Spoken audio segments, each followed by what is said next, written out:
Hemos comenzado una serie,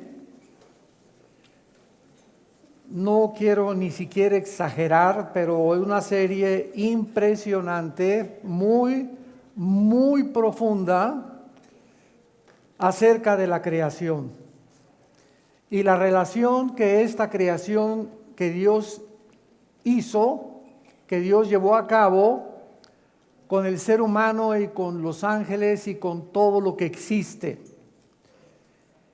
Y la manera como el Espíritu de Dios inicia la Biblia es una de las evidencias más maravillosas de su inspiración divina, porque nos revela la creación original del universo. Hemos continuamente constatado y hemos explicado que el ser humano, en su afán de poder descubrir, conocer, investigar de dónde venimos, cómo se originó el universo, quiénes somos y hacia dónde se dirige la humanidad, ha usado pues la ciencia, métodos científicos. Por ejemplo, dentro de la ciencia de la geología y la astronomía, o la astrofísica y la física matemáticas, existen aproximadamente como 96 métodos para poder datar o poder investigar la edad del universo. Y como para que sea científico tiene que ser repetitivo, pues todos estos métodos son aproximados. Y entre los más conocidos está el carbono 14, que es hidrógeno que absorben las plantas y los animales que mueren. Y a través de eso se puede datar que el animal vivió hace 2000 años, o los dinosaurios, un hueso de un dinosaurio vivió hace 10 billones de años, pero todas estas fechas desde luego son aproximadas. Después tenemos el potasio-argón y la radioactividad. Todos estos métodos científicos le han proporcionado al ser humano fechas o le han proporcionado una información aproximada, repito, de entre 10 a 15 billones de años que tiene la Tierra, el planeta Tierra. Sin embargo, la Biblia nos muestra que el ser humano tiene no más de 6,000 años de historia. En otras palabras, la Tierra fue formada antes que nosotros fuéramos colocados en esta tierra, en este planeta. Entonces, si la Tierra fue formada antes que nosotros y tiene aproximadamente 10, 12, 13 billones de años, ¿quién habitaba la Tierra antes que nosotros? ¿Hay alguna evidencia en la Biblia de que este planeta estuvo ocupado antes que nosotros? La respuesta es sí, sí la hay. Y sabemos claramente, como lo vamos a ver de una forma exegética y detallada, ahora sí que vamos a meterle microscopio a los primeros 2 capítulos del Génesis, que los ángeles fueron creados antes que nosotros. Lo vamos también a demostrar con la Biblia, y que cuando el ser humano fue ya colocado en el huerto del Edén, ya el pecado había entrado al universo por medio de un querubín caído llamado Lucifer. Entonces, entre el versículo 1 y el versículo 2 del libro del Génesis, existe un abismo, le llaman en inglés un gap, con G de gárgara, A y P de Pedro, gap, que significa un intermedio. Y vamos a ver las 2 teorías que han tratado de especular y de filosofar muchos teólogos para explicar que pues realmente no hay más que una sola corrida, y que desde el principio significa cuando Dios comenzó a crear la tierra, y lo vamos a demostrar que no es correcto. Porque si desde el principio dice la Biblia, Dios creó los cielos y la tierra, ¿cuándo fueron creados los ángeles? Porque entre los primeros 6 días de la creación, ¿qué es lo que la Biblia describe? Del versículo 3 hasta el capítulo 2, los ángeles ya existían. Entonces vamos a descubrir todas estas cosas maravillosas, porque en Job capítulo 38, versículo del 4 al 7, la Biblia nos revela que cuando Dios estaba formando el globo terráqueo Y quiero aclararles que la tierra no es plana, por el amor de Dios. ¿De cuál fumaron? Hace algunos meses nos han bombardeado. Oiga, ¿es cierto que la tierra es plana? Miren, muchas personas se meten a las redes sociales y ponen estas marihuanadas, así le llamo yo, para atraer seguidores. Entonces, no, y vamos a buscar alguna forma de demostrar que la tierra es plana, y entonces tú quieres seguir consultando esa página, y ese es el propósito de estas personas deshonestas intelectualmente para atraer seguidores. E increíblemente, miles de cristianos lo creen. Como ahora que estuvimos mi esposa y yo en Cancún en la iglesia, se acercaron 3 jóvenes de la universidad, que por favor les diera yo muestras de que la tierra es redonda. Le digo, mira, desde la Biblia hace 2700 años, Isaías 40, versículo 22, la Biblia describía en el hebreo que la tierra es redonda, antes de Galileo Galilei. Y si no, pues mira, manda una carta a la NASA, a la Oficina de Administración de Aeronáutica Especial, para que manden fotografías de los astronautas. Y si no te convencen las fotos de los astronautas, simplemente ve un eclipse. Y en el eclipse claramente entre la luna y el sol se ve la redondez de la tierra.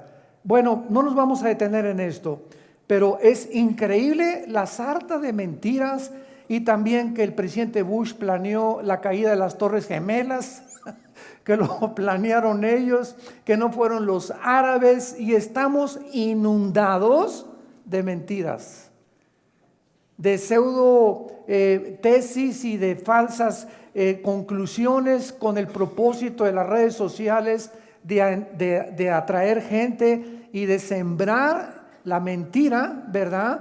Para que pueda ser desmoronada la verdad y que lleguemos a un punto donde ya no sabes ni qué creer. ¿Será verdad? ¿Será mentira? ¿Será melón? ¿Será sandía? Como decimos en México, para no seguirle más adelante. Entonces, tenemos que entender que tenemos la Biblia y tenemos este documento histórico, geográfico, genético, biológico, químico, matemático, poético, literario, donde podemos poner nuestra atención en medio de tantas tinieblas. Como dice 2 de Pedro 1, 19 y 20, tenemos la palabra profética más segura, a la cual haríamos bien en estar atentos como a una antorcha que alumbra. Ya no te metas a internet, no te metas a las redes sociales, comienza seriamente a estudiar este libro y vas a conocer la verdad, y la verdad te va a hacer libre. Esta es la tercera conferencia de esta serie que se llama La creación de Dios, o La creación y Dios. Esta es la tercera conferencia, les recomiendo las primeras 2, examinamos bastante acerca de todo lo que estoy desarrollando ahorita, pero vemos también en Job 38, 4 al 7, que cuando Dios estaba formando la tierra y estaba el globo terráqueo, dice la Biblia que Dios le puso medidas. Dios es un arquitecto, y Dios cuando hizo el planeta Tierra dijo, ¡bu! Que aparezca un globo por ahí flotando en el espacio, ¡bu! Que aparezca un sol. Todo en el universo tiene medidas. Y esto es increíble. Y todo en el universo tiene un diseño y una afinación. Es como exactamente lo que se llama la irreducibilidad compleja. ¿Qué significa esto? Si yo tengo un motor de un coche y me doy cuenta que el carro no arranca, entonces tiene un motor de gasolina, tiene pistones, tiene bujías, tiene diferentes cosas que todas en conjunto tienen que trabajar para que el carro arranque. Y basta un alambrito en mi batería que esté desconectado para que nada de lo demás que está diseñado por los ingenieros funcione en mi máquina y en el motor de mi carro. Un solo alambrito o una sola basura en el motor de gasolina va a impedir que el carro funcione adecuadamente. Entonces, esto es lo que se llama irreducibilidad compleja. Una trampa de ratones está formada por 3 o 4 alambres de acero, y una tiene que estar así, otros tienen que tener un resorte, que es la que hace cuando se come el queso el ratón que caiga, y un solo alambrito de la trampa que no funcione impide que el demás mecanismo no funcione tampoco. irreducibilidad compleja. Entonces, si el universo está perfectamente bien afinado y no le falta ningún cable y fue diseñado para que trabajara en conjunto, vemos detrás, damas y caballeros, una inteligencia, vemos un diseño. Entonces la Tierra fue formada de tal manera y de tal tamaño y de tales medidas para que exactamente girara sobre su eje con una inclinación de 23 grados y medio y se trasladara alrededor del Sol en 365 días a la distancia exacta del Sol, para que cuando la Tierra le diera vuelta al Sol pudiera haber la vida. Y para que tú y yo pudiéramos habitar este planeta, tenía que ser preparado este planeta para que la vida de nosotros pudiera ser posible. Cuando yo hago esto en la mañana y tú también, y respiro, ¿qué estamos respirando? Estamos respirando un aproximado de 88% de hidrógeno, que es el elemento que más compone el universo entero, con una mezcla de oxígeno y ciertos gases. Si en un 1% de este hidrógeno que recibimos o de oxígeno faltara, tú y yo nos podríamos intoxicar y ahogar. Así que de la atmósfera terrestre hacia abajo, la cantidad y la mezcla del oxígeno con el hidrógeno ha sido diseñado y proporcionado por el Creador del universo. Si la Tierra girara más rápido de lo que gira sobre su eje y la Tierra no hiciera este movimiento ni la distancia con el Sol, no sería posible la vida. Mercurio, que está delante de nosotros, Marte, que está atrás de nosotros, y los demás planetas tienen otro movimiento y tienen una atmósfera que es casi 1000 veces más tóxica que la del planeta Tierra. Entonces, por todos lados nos damos cuenta que los cielos cuentan la gloria de Dios. Salmo 19. Y un día emite sabiduría a otro día.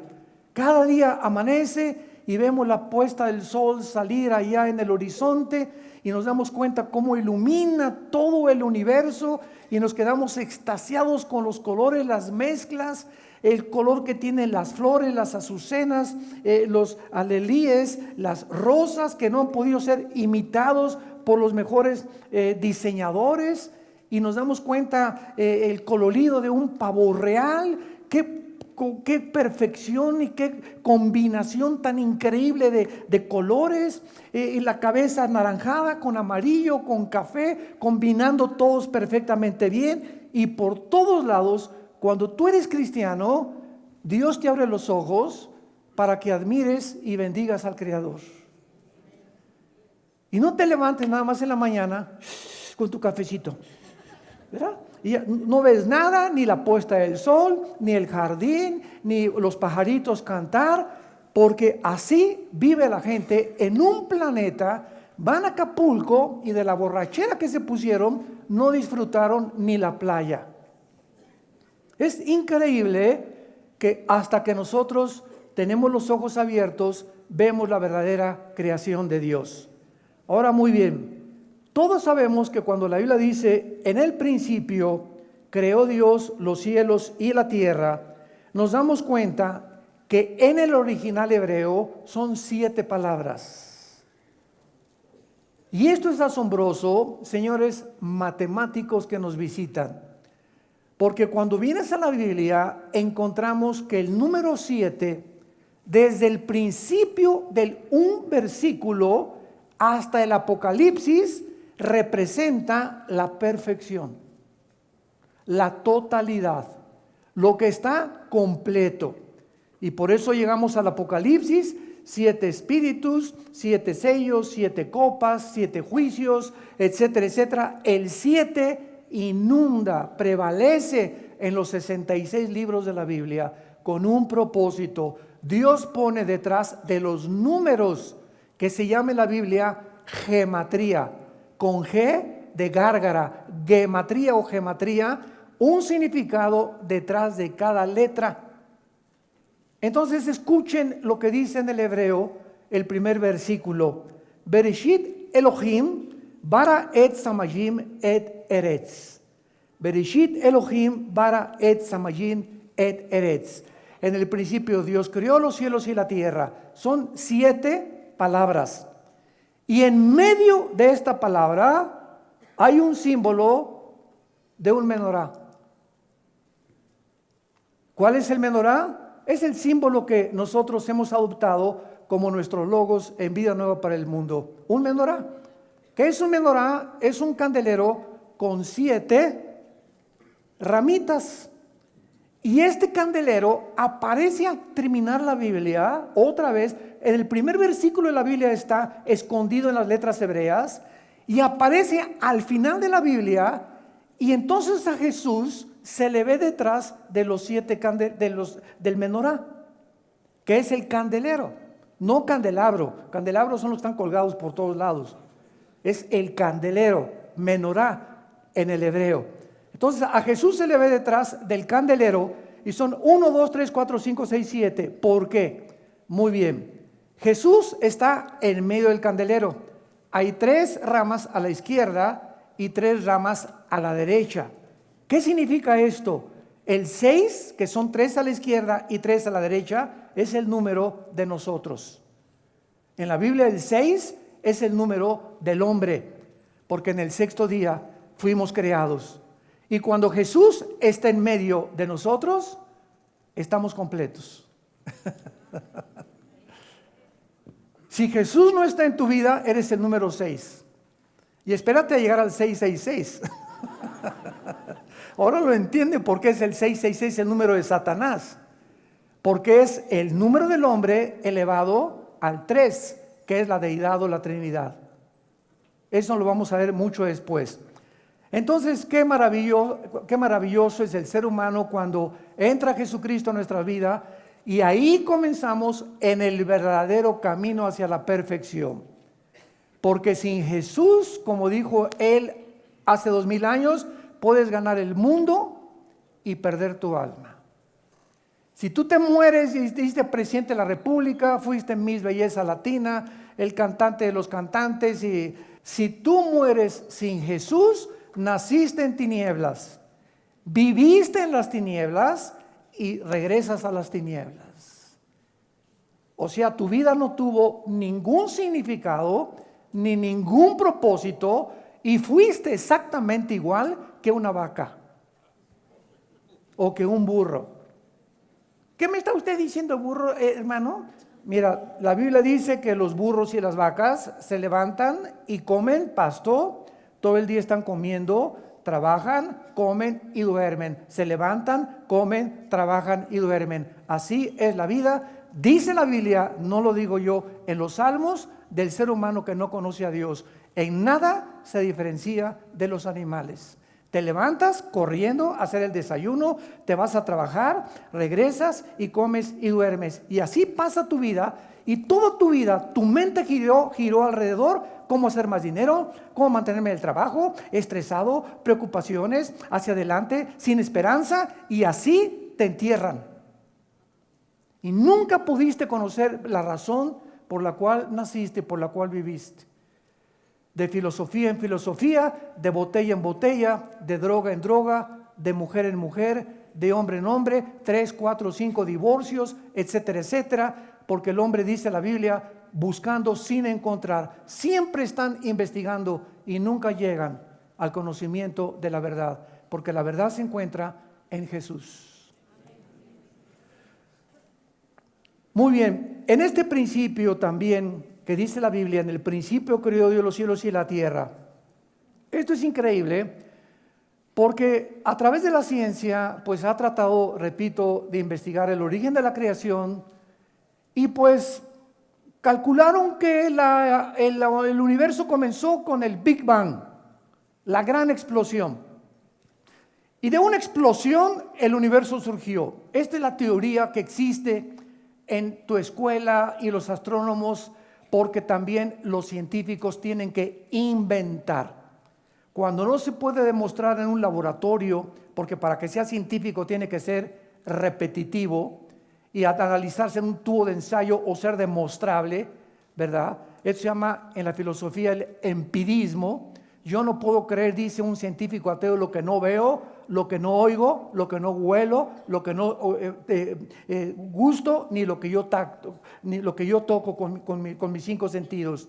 Entonces, el científico ateo está encerrado en una cárcel, porque para él no existe nada más que lo que ve, lo que oye y lo que siente o lo que gusta o lo que toca, sin darse cuenta que hay un mundo que nos rodea, que existió antes que nosotros, que fue creado antes que nosotros y que la Biblia dice que es más importante y es primero que nosotros. Por ejemplo, en Hebreos 11, versículo 3, dice la Biblia: por la fe entendemos haber sido constituido el universo por la palabra de Dios. Escucha, de modo que lo que se ve fue hecho de lo que no se veía. En otras palabras, lo que no alcanzamos a ver, ni a sentir, ni a gustar, que es la defensa de los ateos, eso que ellos niegan es más real que el mundo físico material en el cual tú y yo vivimos. Ahora, ¿por qué es más físico y por qué dice la Biblia que fue hecho lo que vemos de lo que no se veía? Porque lo que no se veía fue antes que nosotros y lo que no se veía va a ser eterno. Entonces Jesús entra aquí al mundo y baja al mundo a darnos la comunicación con el mundo que no podemos nosotros percibir con los 5 sentidos, comunicarnos con ese mundo que nos rodea a través de la oración. A través de la oración. Cuando un cristiano comienza a orar, rompe la barrera del sonido, de la fe, rompe la barrera de las 4 dimensiones en las que vivimos, y la oración nos introduce a ese mundo que nos rodea, y la oración comienza a movilizar el mundo que no lo podemos ver, que está poblado de millones de ángeles, y la oración hace que Dios entre en acción también. Porque lo que mueve a Dios es la oración, así lo determinó Él. En su soberanía Dios escogió que Él va a actuar en tu vida a través de la oración. Y si tú no oras, como dice en Santiago capítulo 4, no tenéis porque no pedís. Y no tienes por qué pedir porque no conoces a Dios y no sabes qué pedís. Qué importante es por eso conocer la Biblia, porque al conocer la Biblia y la doctrina de la Biblia, comenzamos a conocer qué quiere Dios para nuestras vidas, qué nos va a contestar Dios, qué no nos va a contestar Dios, y no tenemos que frustrarnos porque pues Dios no me contesta mis oraciones. Y hay razones por las cuales encontramos en la Biblia que Dios no te va a contestar tus oraciones, y siempre la razón será el pecado. Un pecado no confesado detiene inmediatamente la acción de Dios en nuestras vidas. Pero no vamos a detenernos en eso. Bueno, aparte entonces de que en el principio vemos nosotros la inspiración divina de la Biblia, la ciencia afirma que en ese principio, cuando comenzó la explosión del universo, y que de la nada, imagínense ustedes, de la nada hubo una explosión. Y yo le pregunto siempre a los ateos, que son mi plato favorito, ¿quién produjo esa explosión? Porque la nada no produce nada. ¿Quién produjo la explosión? Ahora muy bien, te voy a aceptar que comenzó todo con una explosión, porque nunca me vas a contestar quién la produjo. ¿La explosión o la materia puede producir el pensamiento?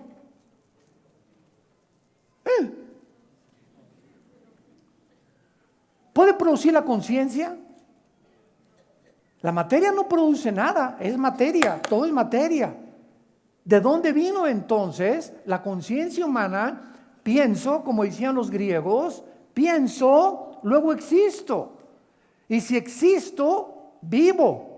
Y si vivo, tiene que haber una causa. y esta causa es imposible que esté dentro de mí.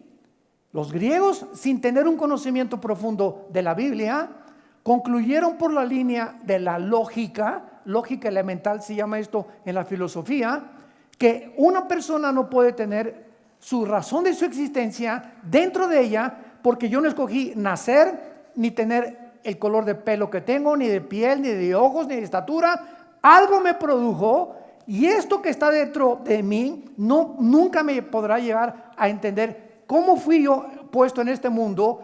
Esta razón tiene que ser fuera de mí, tiene que trascender de mí. Y entonces los griegos le llamaron al Dios desconocido. Hechos capítulo 17.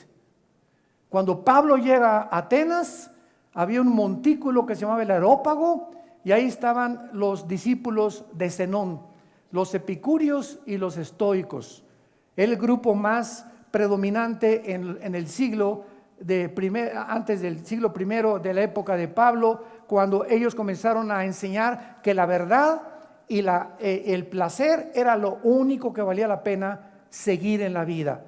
Pero cuando Pablo llega a Atenas, ve una estatua grandísima que dice en Hechos 17, al Dios desconocido, y les dice Pablo, a ese Dios que ustedes le llaman la fuerza, ustedes que se van a cargar de energía a Teotihuacán, ustedes que creen y que se inclinan ante una estatua, esto que ustedes adoran por todas las partes del mundo y por todas las civilizaciones, yo les vengo a anunciar, se llama Jesús. El Dios que hizo los cielos y la tierra no habita en templos hechos por manos humanas. El Dios que hizo el universo no puede estar confinado a 4 paredes y llamarle esto la iglesia. La iglesia no es el edificio, por el amor de Dios. No le llamemos tampoco esto el santuario, por el amor de Dios. Pásenle al santuario. ¿Cuál santuario? ¿De dónde sacaste eso? Pásenle al santuario. El santuario lo tenemos dentro de nosotros. Nosotros somos la iglesia, el conjunto de personas.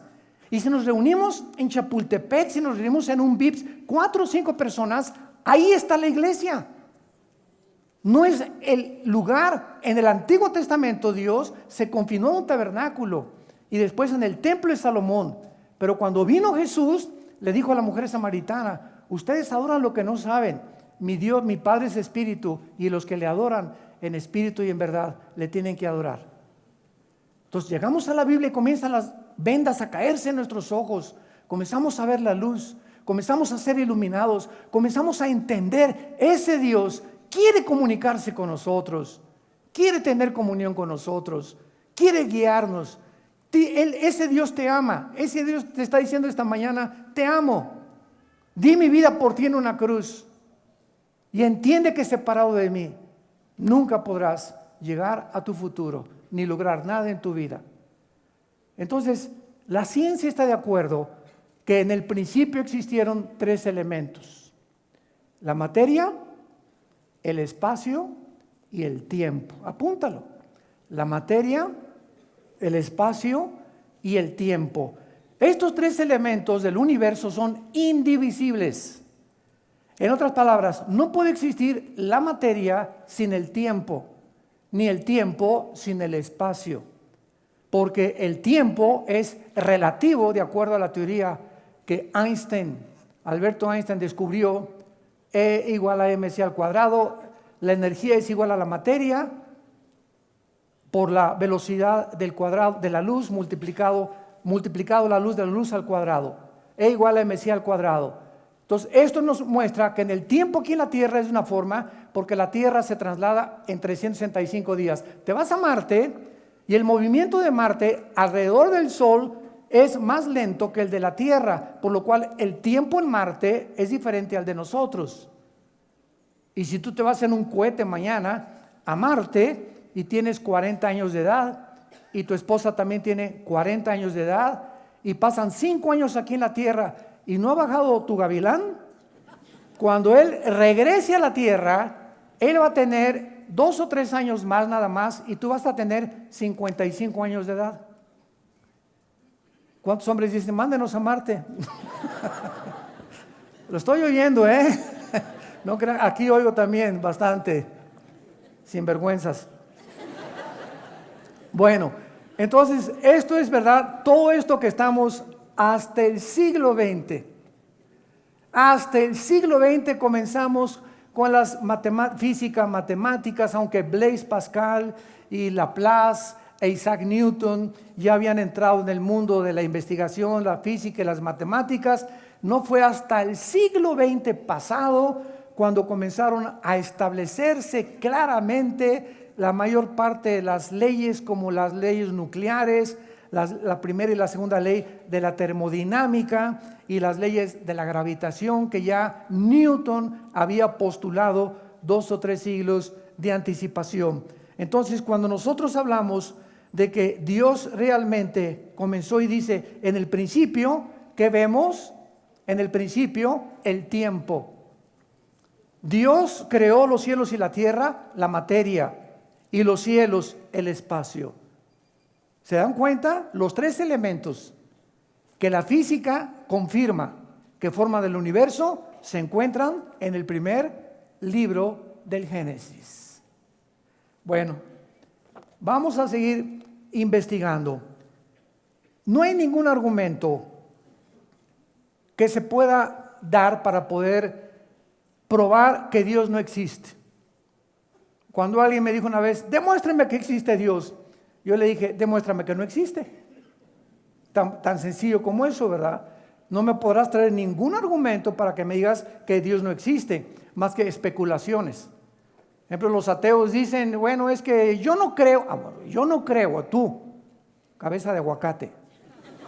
Tú eres el que no crees. A mí no me digas que yo, porque yo tengo otra perspectiva.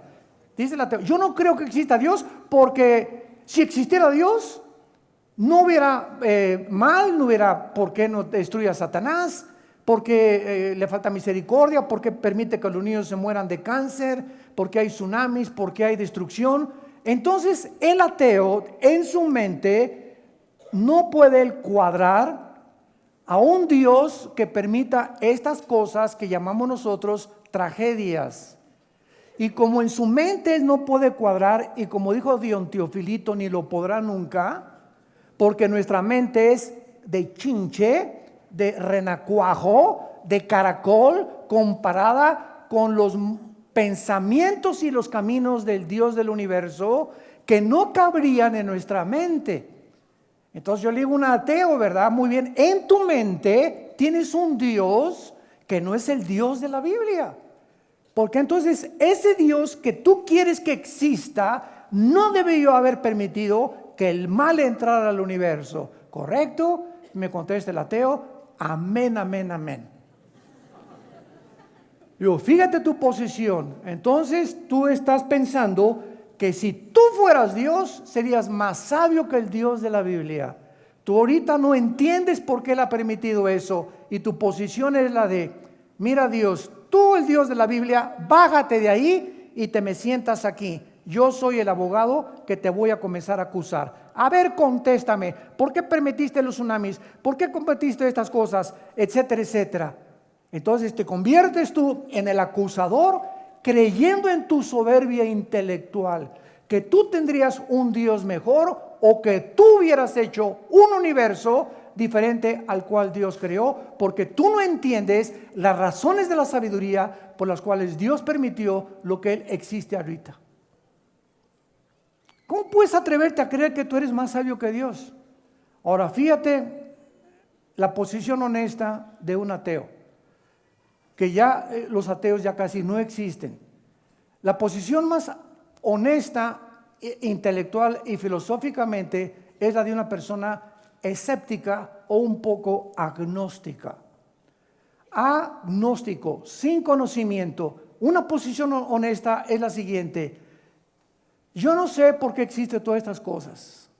Yo no entiendo por qué pasan todas estas cosas. Oh Dios, si tú existes, yo te pido, Señor, que me hagas entender la razón que se encuentra detrás, porque estoy como un niño de 3 o 4 años que cuando su papá le hace pau, pau, pau, el niño percibe que las nalgadas es un símbolo que el papá no lo quiere. Sin saber el niño, por su limitación intelectual, que el pau, pau, pau forma parte también del amor. Porque el que detiene el castigo a su hijo aborrece. dice Salomón en Proverbios. Si yo tuviera un oso que se cae en una trampa, un oso, y el oso supiera que lo que estoy tratando de hacer es sacarlo de la trampa, no me arañaría, ni tampoco metería zarpazos ni mordidas, porque en su mente no entiende que le quiero hacer un bien a ese oso. Entonces él va a comenzar a hacerme así, y si él entendiera que mi propósito es sacarlo de ahí, se dejaría mansamente sacar de la trampa. Y así somos nosotros también. Estamos en un mundo completamente limitado, intelectual y finitamente en nuestra capacidad de pensamiento. Y como no entendemos por qué hay muchas cosas que permite Dios, yo no puedo concluir. Como yo no lo entiendo, concluyo, no existe Dios. Eso no es honesto filosóficamente en el ateísmo. Más bien, Señor, te pido que tú me enseñes por qué permite estas cosas si existes. Esta fue la posición a la que yo llegué hace 43 años. Yo peleaba con estos pensamientos. Y cuando mi hermano Alejandro me comenzó a compartir a Jesucristo, los amenacé de muerte.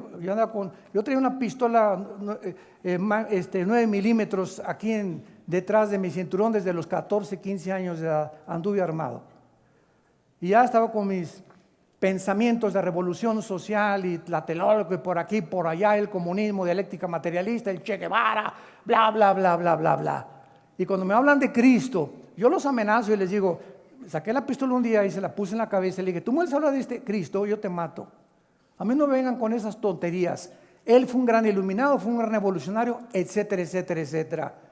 Y entonces leí 1 Corintios 1, del 21 en adelante. Y le hacía estas preguntas al grupo de cristianos que me perseguía tratando de convertirme al cristianismo. Y entonces leí ahí que la Biblia decía, porque lo necio de Dios, lo que a nosotros nos parece una necedad y una estupidez, es la sabiduría de Dios.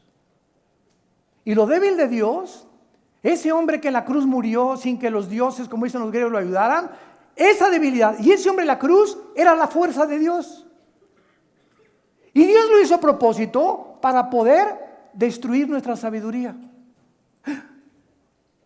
Para que a través de nuestras conceptualizaciones y de nuestras resoluciones disque filosóficas, nunca encontráramos a Dios si Él no bajaba del cielo y nos revelaba quién es Él. Y eso fue lo que me cimbró y me puso en una posición de balance. ¿Qué estoy haciendo? Creyéndome yo que soy más inteligente que un Dios, creyendo que algún ser humano tiene la solución para la pobreza, para la injusticia, para la falta de paz en el mundo, para las enfermedades.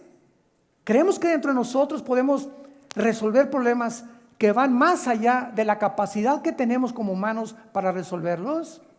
Cuánto orgullo, comencé a decir en mi vida, cuánto orgullo, qué orgulloso soy, qué soberbia intelectual, qué Friedrich Nietzsche, ni qué 8 cuartos, qué Jean-Paul Sartre, ni qué Bertrand Russell, ni qué Sigmund Freud, ni qué Carlos Marx. Todos eran hombres como tú y como yo. Jesús dijo, yo soy el camino, la verdad y la vida.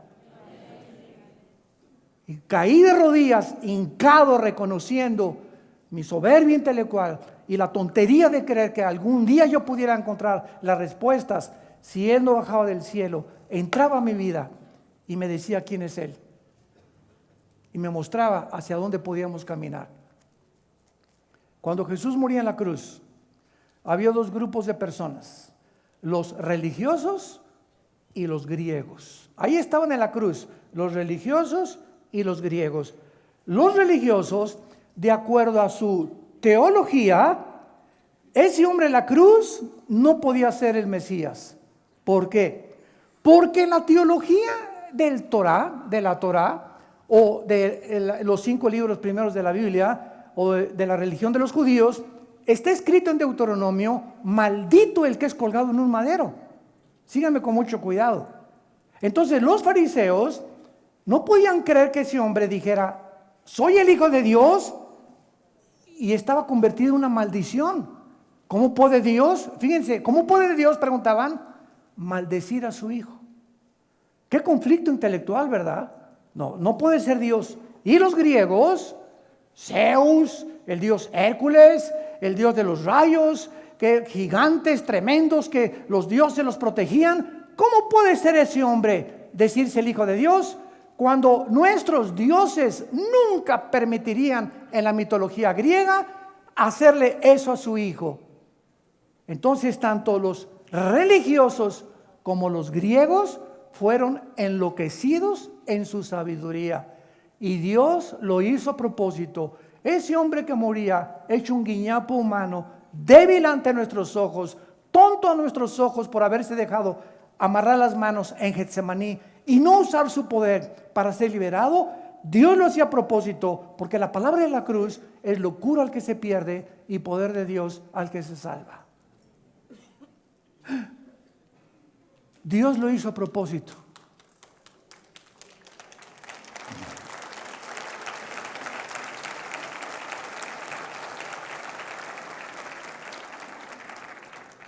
Este primer versículo de la Biblia refuta completamente el ateísmo porque postula la existencia de un Dios. Refuta el materialismo porque es Dios quien creó la materia. La materia no entró en el espacio sin nada, sin que nada la produjera. Refuta el panteísmo porque el panteísmo enseña, como los gurús, tu padrino el gurú Maharaji enseñaba, yo soy Dios y el universo es Dios, todo es Dios. Dios es el universo, Dios es la materia, nosotros somos Dios, somos dioses todos. La Biblia enseña en este primer versículo que Dios está separado de su creación. No es cierto que todo sea Dios y que Dios sea todo. Eso se llama el panteísmo. Y en cuarto lugar, refuta la evolución, porque no somos el resultado de una evolución fortuita ni accidental de los animales, ni de una selección natural darwiniana. Si Carlos Darwin hubiera conocido el ADN que se descubre casi un siglo después de su libro El origen de las especies, el ácido desoxirribonucleico, que en 1954 se descubrió por los doctores Crick y Watson, Carlos Darwin nunca se hubiera atrevido a postular que venimos de una evolución natural. Yo no creo que haya sido tan grande soberbio Carlos Darwin, simplemente yo leí el libro, yo lo leí 3 veces, El origen de las especies, cuando era estudiante, y simplemente él postuló, puso ahí una teoría. Él jamás ni siquiera la aceptó que era verdadera. Y por eso tú lees en el libro, Chancey, puede que, no estoy seguro, a lo mejor. Eso no es un lenguaje científico. Él simplemente estaba postulando, ¿verdad? Enseñando que era una teoría que él traía, porque no había otra forma de poder determinar por métodos científicos de dónde nosotros venimos. Ahora, muy bien, esto también es el fundamento, esto es muy importante, verdadero de toda la verdadera teología que existe, porque todas las filosofías humanistas, vamos a diferenciar, humanismo es diferente a humanitarismo. Es importante definir términos cuando hablamos. El humanismo es la filosofía que enseña que el hombre es la corona de la creación, que el hombre va a encontrar dentro del hombre la respuesta de por qué estamos aquí, de dónde venimos, a dónde nos vamos. El hombre tiene la capacidad de resolver la pobreza, la injusticia y la falta de paz. Esto se llama humanismo. Cuando alguien, un gobernante, un juez, un diputado, un teólogo, un filósofo comienzan a enseñar que nosotros podemos resolver los problemas de la humanidad, esa persona la puedes clasificar como un humanista. El humanitarismo es la compasión por los humanos, que es otra cosa. No confundas la magnesia con la gimnasia. Es completamente diferente. Una persona humanitaria es una persona que se compadece y se identifica con el dolor y el sufrimiento de los humanos. Eso es muy diferente. Muy bien. Entonces, esto es el fundamento de la teología, porque los humanistas comienzan con el hombre como el amo de la creación. El hombre es la corona de la creación. El hombre va a conquistar el mundo. El hombre va a llegar a la época de Acuario. El hombre esto, el mundo va a mejorar. Eso es el humanismo. Y nos damos cuenta que la misma experiencia en el siglo XXI, donde nos encontramos, estamos al borde de una tercera Guerra Mundial. Antier aterrizaron 2 aviones Hércules con más de 12 nucleares explosivos en Venezuela. Ya Putin está en Venezuela. Desde luego que Irán le acompaña con el grupo terrorista Hezbollah, porque Irán sostiene y mantiene al grupo terrorista más grande del universo, Hezbollah, desde hace más de 25 años. Ahí se encuentran ya, por la paranoia de este señor, ¿verdad?, de que dice que lo quieren matar. Pero ahí está la presencia ya, y no son juguetes, no son juguetes. Ya en Sudamérica se encuentra la presencia rusa, con el propósito de pasar la Navidad, jingle bells, para nada, ni van a cantar Noche de Paz tampoco. Estamos nosotros ante una filosofía que es verdadera como Dios, el creador, el diseñador, el legislador y el sustentador del universo. Veamos lo que dice en Isaías capítulo 40, versículos 26 y 28, la Biblia, acerca del Dios de la Biblia. Isaías 40, 26 y 28. Levanten en alto vuestros ojos, nos manda Dios, y miren quién creó estas cosas. Él saca y cuenta su ejército. Está hablando de las estrellas. A todas llama por sus nombres. Ninguna faltará. Tal es la grandeza de su fuerza y el poder de su dominio. Este Dios, para que se te fundan los fusibles, este Dios, cada estrella de los billones que existen en el universo, les ha puesto nombre. Cuando vas a la peluquería, Dios sabe cuántos pelos te cortó el peluquero y cuántos te quedan en la cabeza. Cuando vas caminando por alguna calle y matas una hormiguita o matas una cucaracha en tu casa, Dios sabe que ese insecto dejó de existir. Cuando tú ves un hormiguero y ves la coordinación impresionante de las hormigas que no fueron anteriormente programadas ni son insectos indeterminados, sino que actúan instintivamente, y ves las hormiguitas cómo se cruzan, cada una sabe el granito de arena que tiene que cargar, dónde lo tiene que poner, quién las dirige, quién le dice aquí, aquí, aquí, acá, quién hace el hormiguero, quién las gobierna, y cada hormiguita que existen en los billones de hormigueros en el mundo, Dios sabe cuántas son. Ahorita que tú llegaste aquí a este lugar, ¿verdad? Repito, no es la iglesia, a este edificio. Cuando tú llegaste, tú no sabes dónde te ibas a sentar. Dios sabe cuando tú llegas a este lugar, quién iba a estar a tu derecha y quién iba a estar a tu izquierda, atrás y adelante. Dios sabe el momento exacto en que te vas a parar y te vas a ir a tu casa. Esto se encuentra en el Salmo 139. Aún las palabras están lejos de mí cuando Dios sabe lo que voy a hablar. Mis pensamientos los conoce. Jeremías 1:5, Dios le dice a Jeremías: cuando estabas en el vientre de tu madre, te conocí. Cuando estabas en el vientre de tu madre, un feto, yo sabía quién eras, Jeremías. Y cuando aún no nacías, te di por profeta a las naciones. Dios escribe nuestro destino desde el vientre de nuestra madre. Él sabía dónde ibas a nacer, quién iban a ser tus padres, cómo ibas a crecer, cómo íbamos a ser desarrollados. Él sabía cuándo su Hijo iba a aparecer en nuestra vida y tendríamos la oportunidad de recibirlo como Salvador. Y desde ese momento en adelante ya nos hace responsables de la información y del conocimiento que tenemos de sus verdades.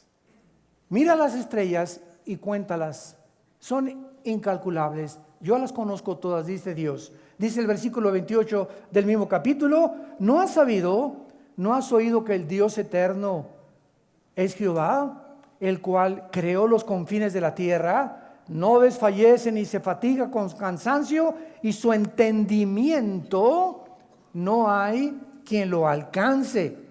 Isaías 45, versículo 18, porque así dijo Jehová, que creó los cielos. Él es el Dios que formó la tierra, que la hizo, la compuso, no la creó en vano. Para que fuera habitada la creó, yo soy Jehová y no hay otro. Te damos gracias, Señor, en esta mañana por tu palabra. Guíanos, Señor, en este maravilloso estudio del Génesis, donde estamos estableciendo los principios básicos de tu teología, de tus caminos, para que podamos comprender, antes de seguir adelante, quién eres tú. Gracias porque nos has revelado el conocimiento de tu voluntad. Nos has dado a conocer quién eres mediante el Espíritu Santo y la Biblia. Nos has dado a tu Hijo en una cruz, porque no había otra forma. No existía ningún otro camino en la que el ser humano pudiera comprender que de tal manera amó Dios al mundo que nos dio a su Hijo unigénito. Y esta comprensión apenas estamos comenzando a entenderla. Dios es amor. El que no conoce a Dios no puede amar como Dios ama, de una forma incondicional. El amor es sufrido, el amor no tiene envidia, todo lo espera, todo lo soporta, no busca lo suyo, no guarda rencor. El amor es la virtud más grande de Dios, porque en esa cruz Dios nos dijo que nos amaba, que nos sigue amando, y cuando tengamos dudas de que Él no existe, simplemente recordemos la cruz de Cristo, porque en esa cruz Dios obtuvo nuestra salvación, y lo que parecía para los hombres debilidad e incomprensión era la sabiduría de Dios escondida detrás de esa cruz y de su Hijo Jesucristo, escondida para aquellos que han alcanzado la madurez y han alcanzado la sabiduría para comprender a ese Dios incomprensible sin la Biblia y sin el Espíritu Santo. En esta mañana Dios te pide que vengas a Él. Muchos de ustedes que nos escuchan por las redes sociales lo han estado buscando. Millones de personas lo siguen buscando y siguen buscando sin encontrar.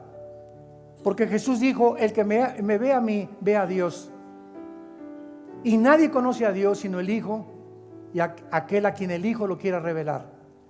¿Quieres conocer a Dios? ¿Quieres saber por qué piensa como piensa y por qué hace lo que hace? Ven primero a su Hijo Jesucristo, porque Él es Jesús, quien el Padre escogió para que Él nos revele cómo es el Padre. ¿Qué tengo que hacer? Me preguntarás, para tener esta relación íntima con ese Dios increíblemente grande para mis pensamientos. Solo dile ahí en tu corazón, perdona mis pecados. Me arrepiento de mi vida. Creo que en la cruz pagaste por ellos con tu sangre preciosa y te pido que entres a mi corazón como mi Señor y mi Salvador. En el nombre de Jesús. Amén. Vida Nueva para el Mundo se sostiene y propaga el mensaje de salvación de Jesucristo gracias a Dios y a tus donativos. Llevemos juntos el Evangelio de Jesucristo al mundo entero. Realizamos eventos, seminarios, congresos y diferentes programas para dar a conocer el mensaje de salvación y el poder de nuestro Señor, transformando y edificando vidas de mujeres, hombres, niños alrededor del mundo. ¿Qué pasa cuando decides hacer tu donativo? Aunque no puedas llevar la palabra personalmente a todo el mundo, de esta forma lo estás haciendo. Con tus donativos o aportaciones, estás sembrando y formando parte de lo que Dios está haciendo en su obra. Estás ayudando a traer luz a la oscuridad, paz al conflicto y esperanza a los que no tienen ninguna. Dona desde México.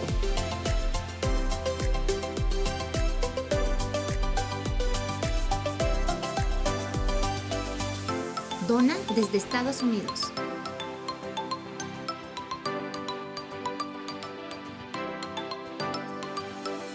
Para el resto de donaciones de otras partes del mundo, www.vidanuevaparaelmundo.org.mx/dona. Estamos cumpliendo la gran comisión. Por tanto, vayan y hagan discípulos a todas las naciones, bautizándolos en el nombre del Padre, del Hijo y del Espíritu Santo, enseñándoles que guarden todas las cosas que les he mandado.